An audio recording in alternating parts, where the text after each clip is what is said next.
Hello, everyone. Welcome to our second guest speaker series for the Authorpreneur community.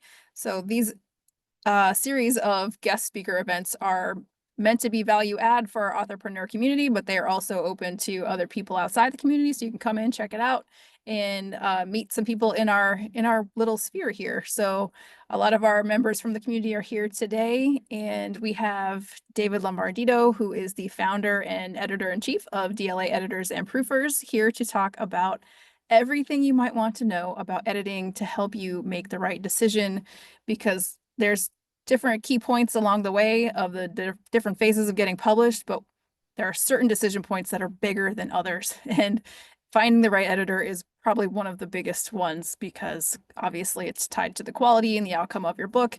And a lot of it is also tied to your happiness and satisfaction with the journey of writing, because this person is supposed to work very closely with you, and it is a very tight relationship. And the last thing you want is an editor who makes you feel bad or doesn't listen to you or just doesn't have your best interest at heart. So we are happy to welcome David here. And if you're watching this on YouTube, please subscribe, follow us on Instagram, LinkedIn, and Facebook. We are also on Twitter, even though we don't tweet a whole lot, but we'd like to see you in all those places. And then we have another event coming up. April, do you have the date set for that one? Yeah, the December one is on December 20th. Okay, and is that with Vicky? It is. Okay, so that is with Vicky Salveggio. She is a literary agent with Storm Literary Agents, and we're happy to have her here to chat about everything that you might need to know about finding an agent. So with that, I'm going to turn it over to David and let him take over talking about editing. Awesome. Thank you very much, Laura. It is a pleasure to be here. Always a pleasure to chat with you. And thank you very much for this opportunity to talk about editing with your community. I'd like to believe I know at least a little bit about editing. I've been running DLA Editors and Proofers since 2008. So I've got a lot of experiences, both in terms of mistakes I've made along the way, things that I've learned to go well. I've had a lot of different types of authors that we've worked with, different goals, from self-publishing, hybrid publishing, and traditional publishing. So the topic for this evening, editing essentials, what every author should know. We're going to be looking at this from kind of basic understanding, but obviously there's a lot that I could say about this topic. A little bit more about my company. So as mentioned before, I'm David Lombardino. I am the founder and editor-in-chief of DLA Editors and Proofers. We've been editing great books since 2008. Genres we edit include middle grade and young adult, fantasy, historical, literary, mystery, romance, sci-fi, and suspense and thriller for fiction. For nonfiction, memoir, biography, business, health and fitness, motivational, social sciences, and self-help. We work with a wide range of authors, whether they go the self-publishing route, the hybrid publishing route. Some publishers accepting books we've edited include Penguin Random House, Hachette Livre, Bloomsbury, Wolters Kluwer, and Forbes Books. So let's get into what the best editors do and why it's essential to have one. So just kind of a definition for a frame of reference. I may refer to a story, and when I talk about a story, what I mean is a narrative about any topic or any subject, whether that subject is a race of aliens or the topic is a race of aliens or the design type of a bridge, right? And that may seem a little strange, but I kind of have this view when I talk about stories. So just stay flexible with me if you can. If you can't, I understand that too. And while there are many editors, and I put that in quotes, out there, you will find some characteristics around the best ones, right? And some of these lessons I've learned the hard way, right? I mean, I didn't always start off with this approach in my company, and I'm happy to talk to you more about kind of some of the mistakes I made early on in my career. But these are the points that I've learned kind of really matter the most. I really like when an editor takes an approach that is collaborative, working with you. So, earlier I had a chance to ask you about what are your goals as an author. Some people want to write bestsellers. Some people want to become commercial novelists. And if that's your path, great, but not everybody wants that. Maybe you have a story to tell that you really want to share with others, or maybe you feel like there's people in the world that don't have anybody to connect with them. And so your top goal is to write something that they can feel connected to. There's a wide range of motivations as a writer, wide range of goals as a writer. You want to find an editor who can understand where you're coming from and partner with you in achieving those goals. Ideally, the editor would be somebody who can help you find and refine your voice and writing style. Especially if you are new to writing. And what I mean by new to writing could be however you define that, right? I mean, finding your voice and using that and feeling empowered to use that and having confidence is that is perhaps the greatest goal you can accomplish as a writer. And the earlier you can accomplish that, the better you are. And really good editors are really great listeners and can help you to do that and really kind of bring that out and give you confidence in using that. They will help you get your story from your mind and onto the paper, no matter how well we know that story. When we write it out, if somebody who starts to read it who doesn't know the story in our mind might get confused or might find some points that are missing. And so that editor will be there to help, find inconsistencies or gaps in your story, any details that are missing, and ask, probing questions to kind of help get out, aspects of the story that either you have in your mind and you haven't yet told, or maybe options that you haven't yet even thought of, especially if you're writing about, on the fiction side, have you thought about having your character do this? Or if you're writing memoir, for example, it would be really fascinating to hear about like what was going on in your mind kind of before you made this decision, for example, or kind of, asking kind of those probing questions to really flesh out that story and make sure it's as fully engaging for your audience as possible. And so you would want your editor to be able to challenge you with questions in a supportive way and in an edifying way, and working within your goals. If you want your book to be a bestseller, right? If that's really your goal, then these are the types of considerations you would want to be wanting to make.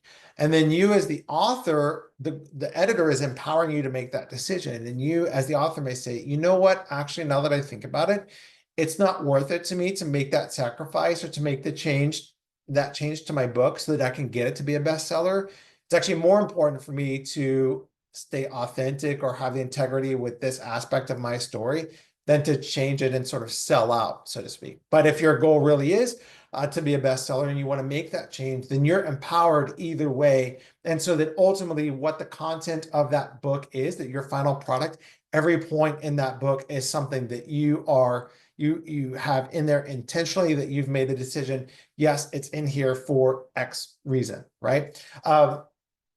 And so, we want as editors to help you to hone your writing, to deliver the message that you want to deliver within your voice, to hook your reader and keep them engaged. So some of that may be refining your voice or refining how your writing style to make sure that you are attracting the attention of the reader that you want to reach out to. And of course, last year on this list is to make sure that your writing is free of grammar and typographical errors. You would want ideally to know that your editor knows where to put a comma and knows, what a split infinitive is. So, those are just some points on here. And we'll talk about different types of editing now so you can get a better sense, because not all of these characteristics apply to all types of editing. And so I'm going to assume that you guys don't know these definitions. So if you do know some of this, please be patient with me. But I want to kind of break down what are traditionally considered the steps of editing. And these have been defined for, I don't know, probably 100 years or longer, ever since publishing became a thing. So the first step is developmental editing. And so what does developmental editing look to do? This is really that kind of probing approach that the editor might play for you, or role that they'll play for you, helping you to find your voice, find your writing style, find, aspects of your characters that you might not yet have developed or, thought about, scenes, settings, structure, narrative. This is a big picture view of your story. What's working, what's not working? Do you need to move things around? just asking questions to really open your mind to what is your complete story that you can get onto paper. So this is not really getting into the details of word choice or grammar or syntax, anything along those lines, because right now at developmental editing, we're just concerned about making sure that we have all of the content there to work with and that it's organized and being presented in a somewhat coherent and consistent manner. Now, there are peripheral services to this. A manuscript evaluation or beta reading, if you're not quite sure you want to go all in on developmental editing, because we'll talk about costs a little bit later in the presentation, maybe you just want to stick your toe in the water and say, hey, how's this working so far? Like what I've got. So you might do something like that. Sensitivity reading is similar. If you're looking to target a particular audience like LGBTQ, then this would be something where you want to know, am I discordant with that audience? Am I aligned with that audience? Where are some options that I need to look for doing things differently? Of course, sensitivity reading is something that can be included in developmental editing, as it is one of the considerations covered by that service as well. Line editing, let's talk about this next. So if you think of line editing as kind of the micro level of developmental editing, might be a great way to think about this. So it's a line by line edit of your book, covering aspects such as your writing style and consistency in your voice, your narrative, your plot, and your characters. So say, for example, that you've kind of worked out where your voice is, your writing style, and you're going along. Like, let's say you always write incomplete sentences, and then suddenly you just put a phrase as its own sentence. And that doesn't really work because it doesn't fit within your writing style that you've established or the narrator's voice. Then a line edit will go in and correct that for you or point it out so that you can address it. And so it is really kind of getting more into the details of, like, once the bigger picture is established, can we make sure that the writing line by line fits within that? This line editing as a concept does not get into the technical aspects of writing. So it's not dealing with spelling, punctuation, grammar, typographical errors. That is the purview of copy editing, which is the next item on the list. Now, you may think in terms of, well, isn't that what proofreading does? Yes, proofreading does that. Let me tell you why these are actually in two separate stages rather than combined into one. And actually, let me tell you that if you get a really good copy editor, you don't necessarily need a proofreader, but there is a little bit of a difference between the two. So when doing a copy edit, right, the editor is usually looking at, there's going to be many changes per page. And what I mean by many is like 10 to 20 pages per page, because these aspects have not been looked at previously in the editing process. So there could be kind of a lot going on there. And as the writer, you don't necessarily want to always be concerned with the technical aspects, just because maybe that may inhibit your creative flow, your creative process. It's really great to get a second pair of eyes on that. By the way, not only is it a little insider tip that you won't always need proofreading after copy editing, you don't always need to purchase line editing and copy editing as separate services. Some editors combine copy editing with line editing. Actually, that's something that we do because we find we're going through the book anyways. We might as well make those changes. So where proofreading comes into play is, like, let's say, for example, you've gone through line editing and you've gone through copy editing. You could end up in a couple of different scenarios. One would be that you've actually, as the author, made revisions and changes after getting back the edits, because one thing that I would always encourage you to do, whatever editing you're getting, whether it's developmental, line, or copy editing, maybe less with copy editing, but for sure with developmental and line editing, don't just automatically do whatever the editor says. I mean, they are there to provide information to you, but ultimately you are the gatekeeper. You are the one making the decision, having the final say of what goes into your book. And by the way, when I describe this, I'm really talking about a process that would happen before you would get an agent or a traditional publisher if you end up going that route. Okay, so I'm really talking about kind of what editing could do before that if you go in that direction. So you may end up, having made some revisions, or, maybe you didn't follow the advice, or maybe you saw the advice and you're like, yeah, but I don't really like the way the editor did that. I have a different way to do it. So, there may still be some leftover errors to check. So proofreading will go through and just make sure everything is, ship shape before sending it off to be printed. Proofreading can also identify errors in layout, like when you are preparing that final galley copy to go off and be printed, if there's any funky layout things going on. This is always a good idea. If you want to make sure that your text is 100% perfect, I do always recommend getting or having it proofread as a final step by somebody who did not do the copy editing for you. Now, I talked about briefly about kind of the transition that may happen when you might work with an agent or a traditional publisher. If you're working with an editor before getting an agent, which I always encourage, if this is the route you're going to go, you definitely want to do that. You should have the expectation that even though you've gone through that editing process, that there may still be changes that your agent may recommend to you or the publisher may recommend to you. So the expectation should be, I've gone through the editing before sending it to an agent. This means I've got my manuscript about 90% or 95% of where it's ultimately going to get to. The agent can come in and say, you know what? I know a publisher that will take this book tomorrow if we make this adjustment to the book, right? So then that's where you can go in and say, you know what? That sounds great. Let's go ahead and make that. And then that's what enables the agent to go ahead and get that contract for you. A publisher may also have feedback along those same lines. So just want to give you a little bit of an expectation that, when you get an agent on board, they're going to be able to take your manuscript, that final step, if you will, to getting it ready for getting a contract on it, if that's the direction you're going in. So now let's talk about common writing issues and how to avoid them. There's a much longer list of, maybe some common issues and how to avoid them than what I'm going to present here. What I've done is I've selected items that are in different categories and different concepts, right?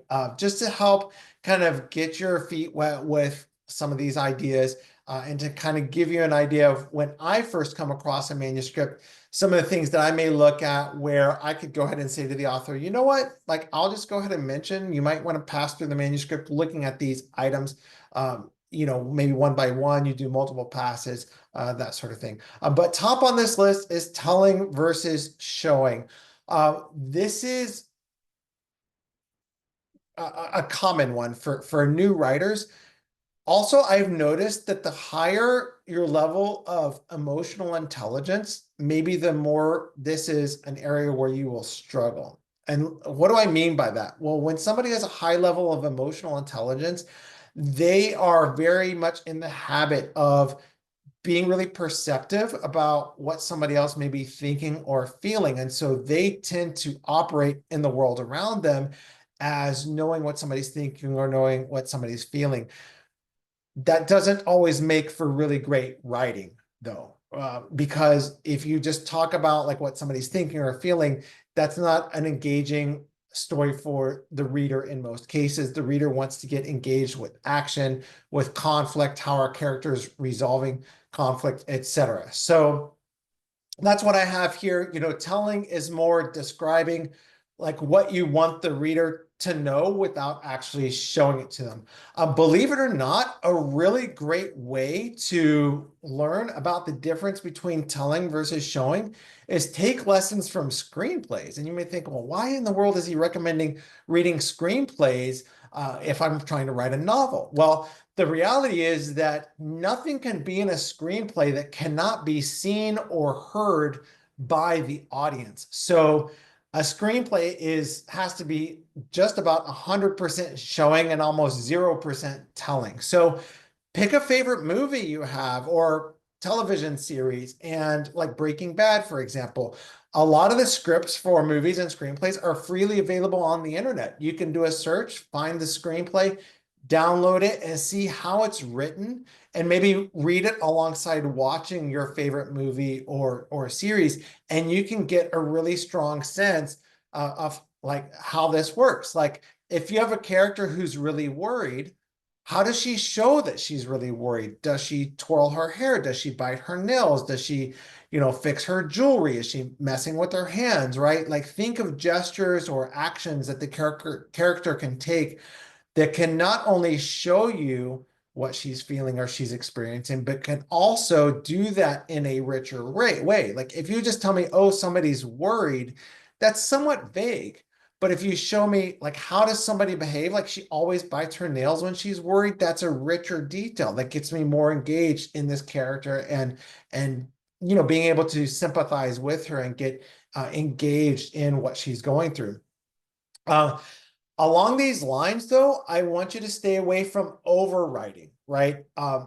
You don't have to worry about telling every possible detail to your reader that you can think of. You don't have to worry about telling them everything, right?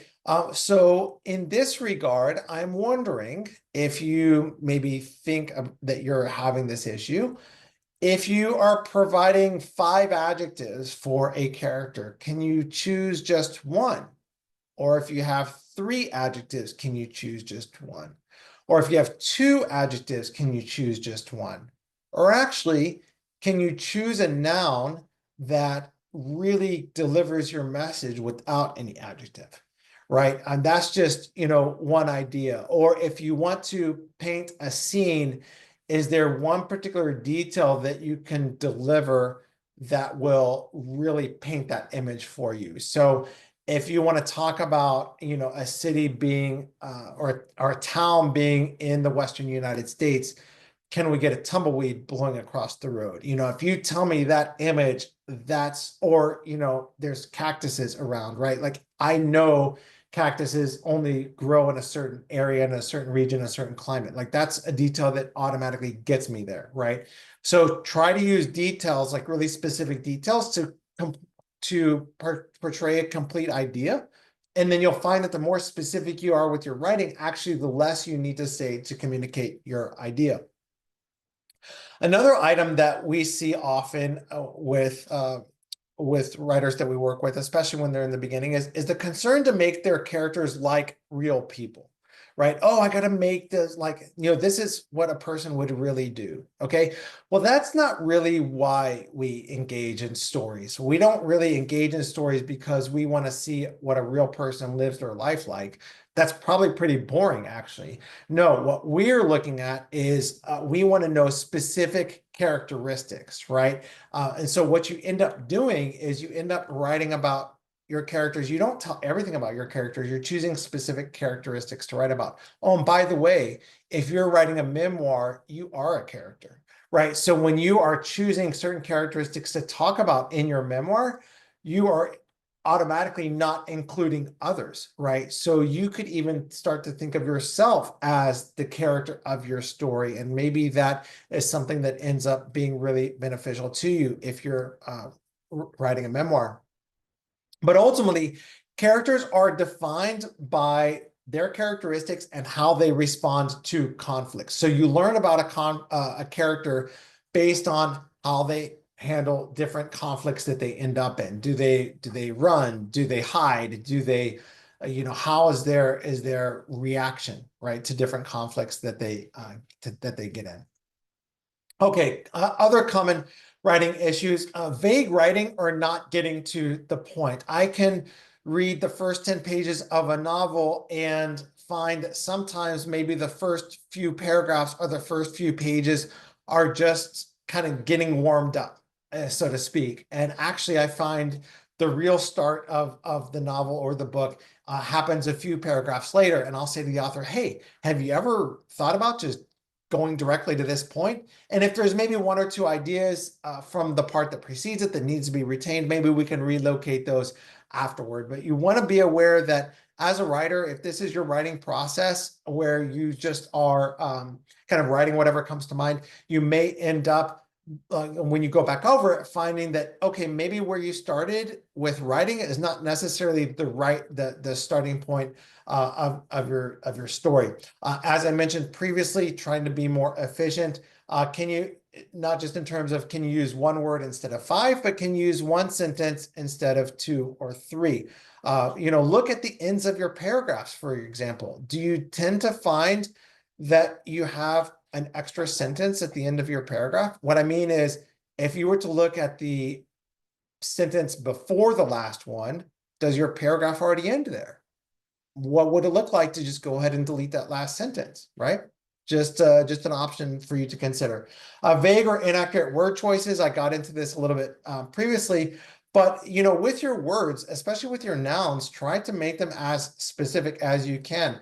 Ask yourself, is this really what I mean? I don't know how much of you care about the history of French literature, but around the turn of, the late 1800s, the turn of the 19th century, the idea of finding the right word, or le mot juste, was like the number one topic all of the writers were concerned about, and like agonizing to find the right word. I hope it's not an agonizing experience for you. We have online thesaurus and things like that that can certainly help. But the more specific you can be with your word choices and your details, the more engaging your writing is going to be. So for sure, really simple examples. Anytime you find the word thing, flag it. Tell me, what do you really mean? What about work? Oh, he works as, or she works as, can you replace work with what they're actually doing? Okay, so these are just a couple of examples of word choices that can be made more specific. I would also encourage you, especially in the early stages of writing your book, avoid self-criticizing. You don't be your own worst enemy. Don't shoot yourself in the foot. Just go with it. There's a variety of approaches you can take. Maybe you're a really logical, systematic person and you want to lay out a comprehensive outline and then point by point, and then you want to work through that. That can be really great. That can also be really inhibiting for somebody who's more of a free thinker, right? There's no right or wrong way to do this. And so I guess I will add on another idea, which is, just because somebody else has a writing approach doesn't necessarily mean it has to be yours and that it will work well for you. So when you're hearing other ideas, if it helps you and it works for you, great. If it doesn't, don't listen to it. Same as you would from getting my advice today or an editor's advice from working on your manuscript. If it doesn't work for you, don't worry about it. If it's helpful, great, go with it. Something else is writing safely or emotionally safely, or being afraid to push your limits. And what I really mean by this is not being afraid to be your authentic, true self, right? Like the most captivating writing is writing that is honest and sincere, both in terms of fiction and memoir, right? It's on both sides of that coin, right? And I'm not saying like you need to go out and be graphic or like feel like you need to dump all of your emotions, your uncontrolled emotions onto the paper. But what I do mean is, if you have something to say, don't be afraid to say it. And if, for example, if I'm working with you, like in a developmental editing perspective, I would much rather have you give me everything to work with so that I can see what's there. That works, that makes for a much more effective process, because I know you're giving me everything. It can sometimes be more difficult for me to know what's not there as the editor. I mean, I'd like to think I'm pretty good at it and we can ask probing questions, but there may ultimately be things that we just don't know, or insights that you have that we are not aware of. So the more that you can do that, especially in the early stages, just brainstorming, getting stuff out there, the more, it may end up being that you have some more work to do in terms of either self-editing or hiring an editor, but maybe ultimately the better manuscript you get in the end. And then finally, on this list, not reading in your and other genres. You should absolutely, especially if you're going to be trying to get an agent or going with the traditional publisher, you should be knowing what's going on in your genre. But I would also encourage you not to be limited to that, right? You can read in other genres, read nonfiction as well. Just get insights into how other authors approach things, or just open your eyes to different things. It can be really inspirational. So definitely read within your genre, definitely read without outside your genre as well. So I've talked a little bit about some steps that you can take as a writer to be prepared to start with an editor, and I'd like to go into a little bit more detail now on that topic. I think first of all is understand your goal as an author. Like I mentioned, not everybody wants to be a bestseller. Not everybody wants to have the life of a commercial novelist.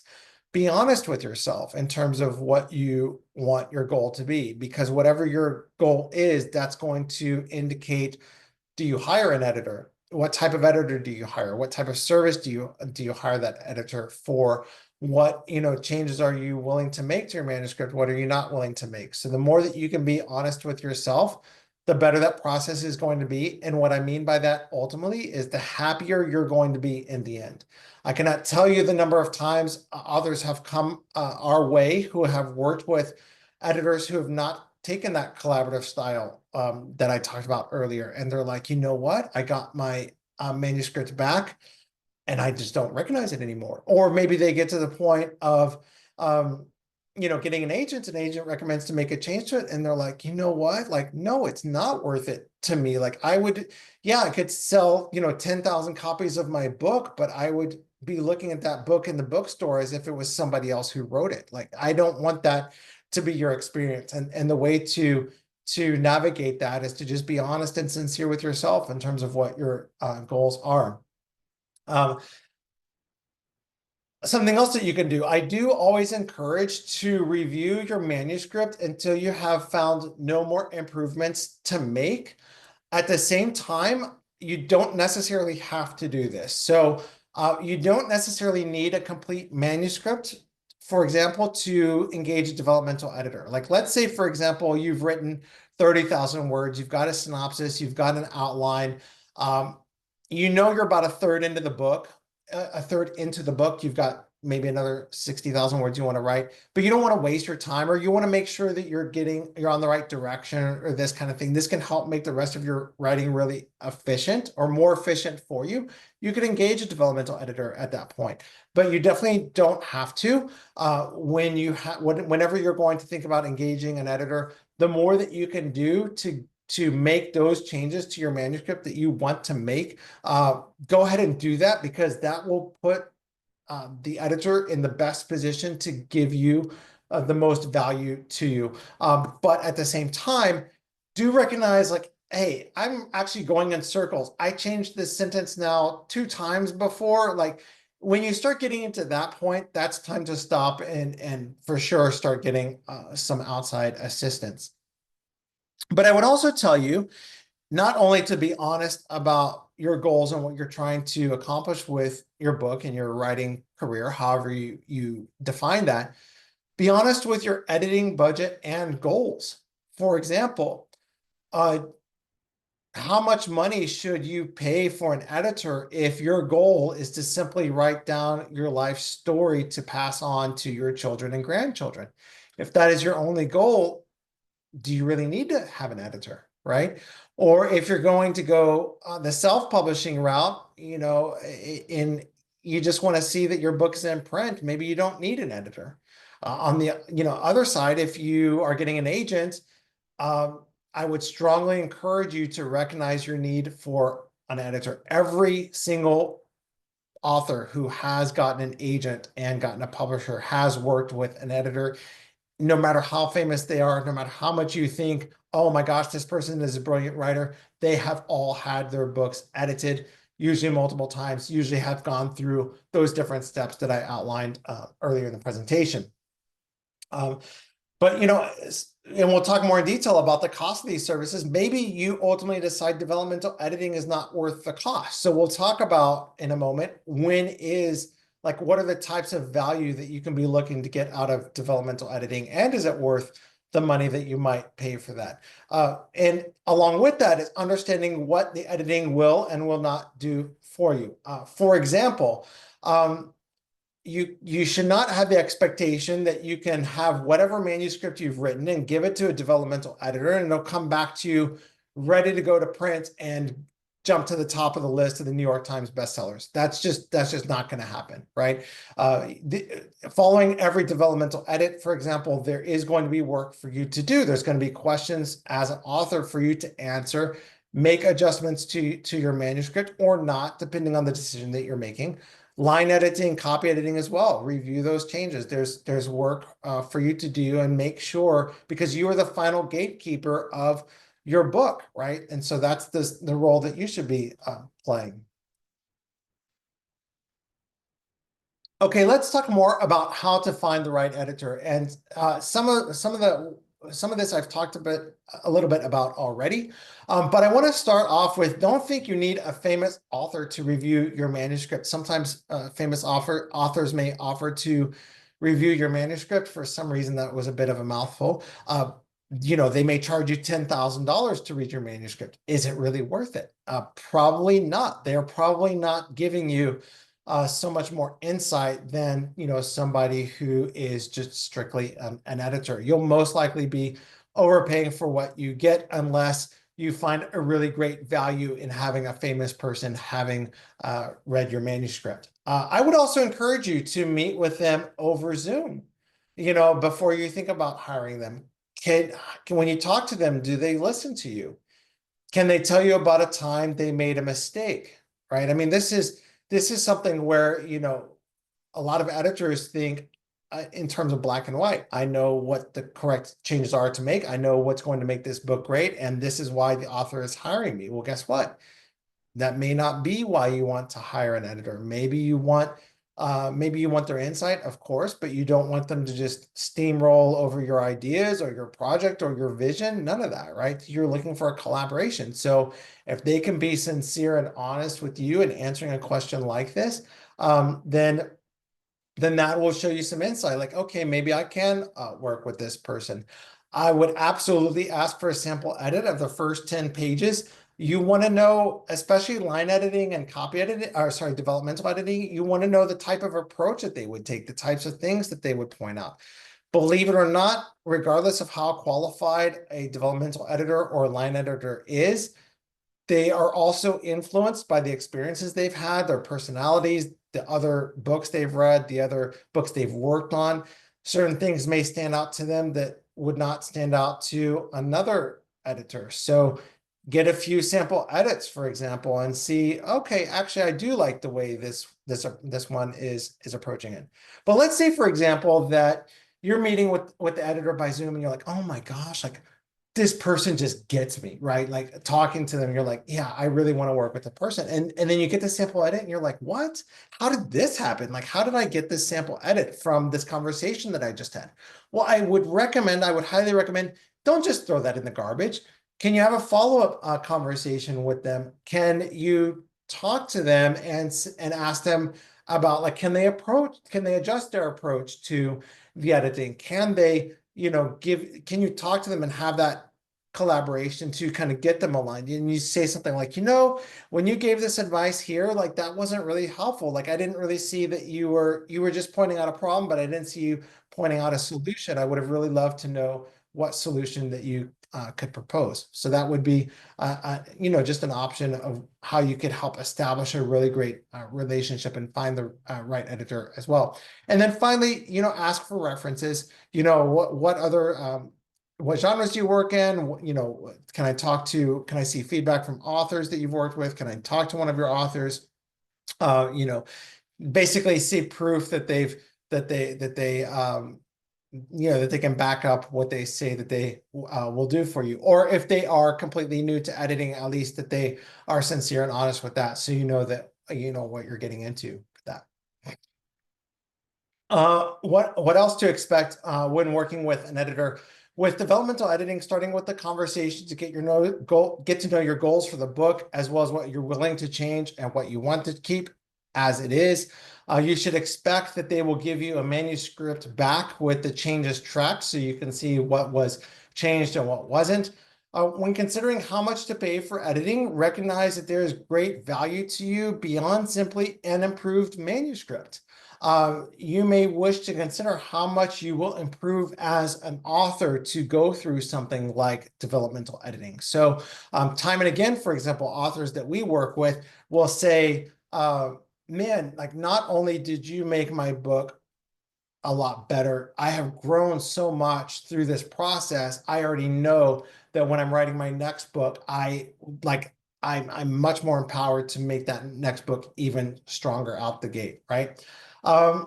We have some pricing here because, ultimately, this is a service that you are paying for. Now, the prices that I'm going to present to you are market rates, right? And you'll see there's quite a range in here. There are absolutely people who will charge less for services like developmental editing, 3 to 4 cents per word for fiction, 4 to 5 cents per word for general nonfiction. Somebody may be willing to do developmental editing for 1.5 cents per word or even less. You need to ask yourself before rushing in to say, oh, $500 to edit my 100,000 words, that sounds great. Well, how can they put food on the table if that's how much money they're receiving for this work? Developmental editing of 100,000 words is a lot of time. It's at least 50 hours of work. It could be 60 or 70 hours of work. If it's 50 hours of work, they're getting $500. Can you really survive on $10 an hour? What quality of editing would you expect to get from paying such a low rate? Or maybe they're not. They're from a country where the cost of living allows them to, to live on that. Would that give you the type of value that you're looking for? So it is an investment, right?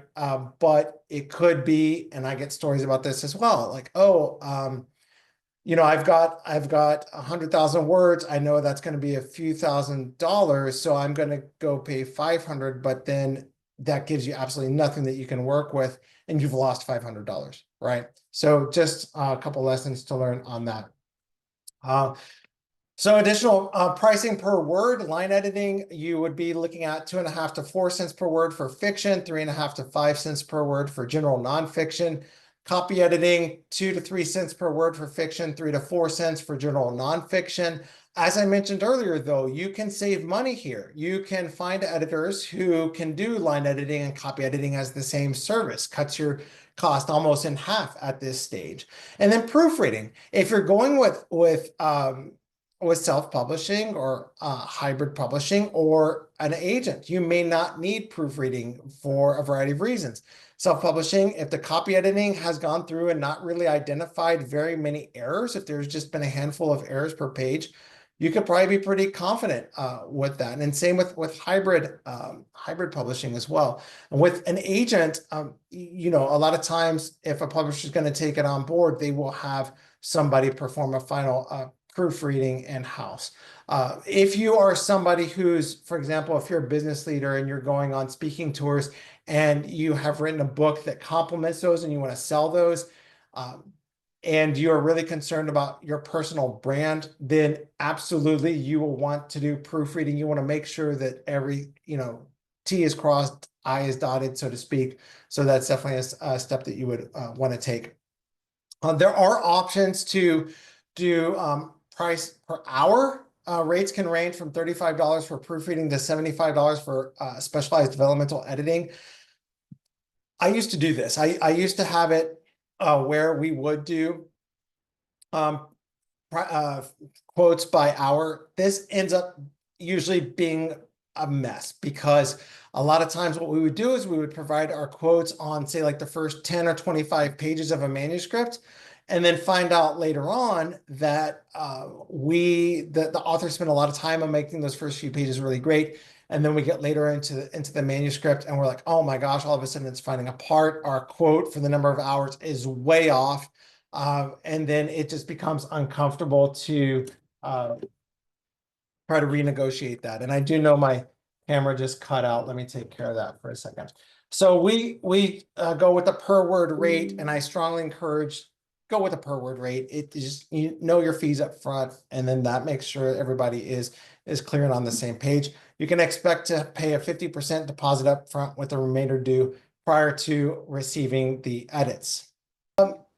First of all, like I know that I've covered a lot of information. There might be some, take some time to kind of work through what I've talked about and kind of process your thoughts. Any questions you have, here's my email address, david.lombardino@dlaeditors.com. I'm on Twitter at David Lombardino. Our Instagram is dla.books. And then on our website, our book editing services are books.dlaeditors.com. I'm happy to serve as a resource for you. Like, don't think, oh, like I can only ask him questions if I'm going to hire him. No, that's not how I work. I want to be a resource for you. So any help that I can give you along the way, I'm happy to provide that.